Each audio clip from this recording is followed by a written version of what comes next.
أعوذ بالله من الشيطان الرجيم بسم الله الرحمن الرحيم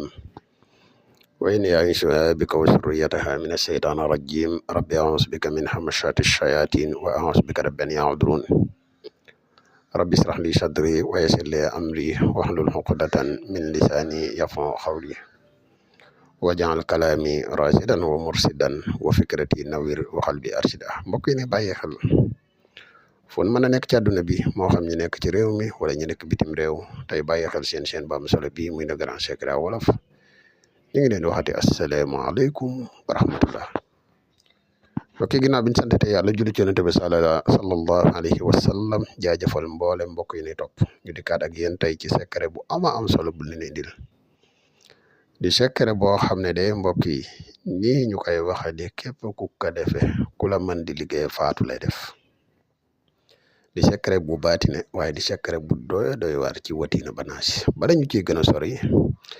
ñu dafa fàttali bu gàtt rek yow mi soog a ñëw te dañu topp boo abonné gud nga abonné da nga seen vidéo bi partagé ko yow mi nga xam ne da nga bëgg a def lu seet wala nga bëgg a def lu listixaar moo xam nga nekk ci réew mi wala nga nekk bitim réew foo man di nekk boo ñu contacter rek incha allah dina la defal seet wala listixaar ku leer nañ incha allah.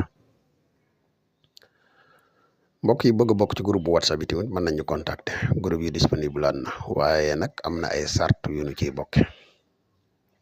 mbokk yi secret bii boo ko bëggee jëfandikoo bindal watiini banaas nag saar woo man di bind da ngay bind tabbat yada ba mu jeex watiini ba bi ahkamil hakimin nga bind tabbat yada iqra ba mu jeex tabbat yada ina ansalnahu ba mu jeex tabbat yada noonu nga koy toppe ba xula a'uuzu bi rabbin naas malikin naas ilaahin naas min sharri waswaasil xannaas allazii yuwaswisu fii suduurin naas mina jinnati wan naas nga tegaat ci tabbat yada boo noppee bindee watiini banaasi saar woo binde nga teg ci tabbat yada ba mu jeex boo noppee da ngay wut lii di sungufu xay ak suufu armeel sungufu xay suufu armeel nga wut ko nga jël lii nga xooj ko ci soow bu mag jël kayit bi def ci jël sungufu xay def ci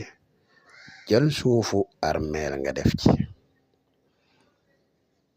boo koy def nag defal attention bu baax képp ku la laal yàqu de waaye lii de mbokk yi kenn du ko sangoo fukki guddi ak benn waxtu bi nga koy sangoo nag wacc gën mooy 1 heure du matin jàpp 2 heures waaye lu doy waar li képp ku ko def ku la laal yàqu képp ku ko bëgg a jëfandikoo sart bi leen la mooy nga abonné ci chaîne bi te nga julli ci yonent bi sallallahu alayhi wa sallam wassalaamu aleykum wa rahmatullahi wa barakatuhu